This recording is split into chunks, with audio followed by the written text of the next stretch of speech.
இந்தியாவும் ஓமனும் விளையாண்ட மேட்ச்சில் இந்தியா வின் பண்ண ஒரு டாப் 3 ரீசனை பற்றி தான் இந்த வீடியோவில் பார்க்க போகிறோம். அதுக்கு முன்னாடி ஃபஸ்ட் டைம் நம்ம வீடியோ பார்க்குறீங்கன்னா நம்ம சேனலை மட்டும் கொஞ்சம் சப்ஸ்கிரைப் பண்ணி சப்போர்ட் பண்ணுங்கள். மொதல் ரீசன் என்னன்னு பார்த்தீங்கன்னா, இந்தியா டாஸ் வின் பண்ணி பேட்டிங் சூஸ் பண்ணாங்க. சுமன் கில் வந்து 6 ரனில் அவுட் ஆகிட்டாரு. அதுக்கடுத்து சஞ்சு சாம்சனும் அபிஷேக் சர்மாவும் சேர்ந்து 34 பாலுக்கு 66 ரன்னு பார்ட்னர்ஷிப் போட்டாங்க. அதில் அபிஷேக் சர்மா பயங்கரமாக ப்ளே பண்ணி 15 பாலுக்கு 38 ரன் அடிச்சுட்டு அவுட் ஆகிட்டாருங்க. செகண்ட் ரீசன் என்னன்னு பார்த்தீங்கன்னா, அபிஷேக் சர்மாவும் ஹார்திக் பாண்டியாவும் டக்குன்னு அவுட் ஆகிட்டாங்க அடுத்தடுத்த ஓவரில்.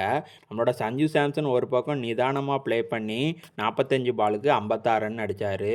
அக்ஷர் பட்டேல் அவர் பங்குக்கு ஒரு 26, திலக் வர்மா அவர் ஒரு 29. டோட்டலாக 20 ஓவரில் இந்தியா 188 ரன் அடித்தாங்க 8 விக்கெட்டுக்கு. ஓமனுக்கு டார்கெட் வந்து 189 கொடுத்தாங்க இந்தியா. மூணாவது ரீசன் என்னன்னு பார்த்தீங்கன்னா, ஓமன் 189 ரன்னை சேஸ் பண்ண வந்தாங்க. அவங்களோட ஓப்பனர் வந்து சூப்பராகவே ஸ்டார்ட் பண்ணாங்க.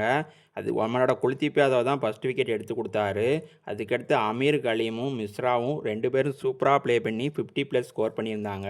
இந்தியா இந்த மேட்சை 21 ரன் வித்தியாசத்தில் வின் பண்ணிட்டாங்க. இது போல் கிரிக்கெட் வீடியோவுக்கு நம்ம சேனலை சப்ஸ்கிரைப் பண்ணி வச்சுக்கோங்க.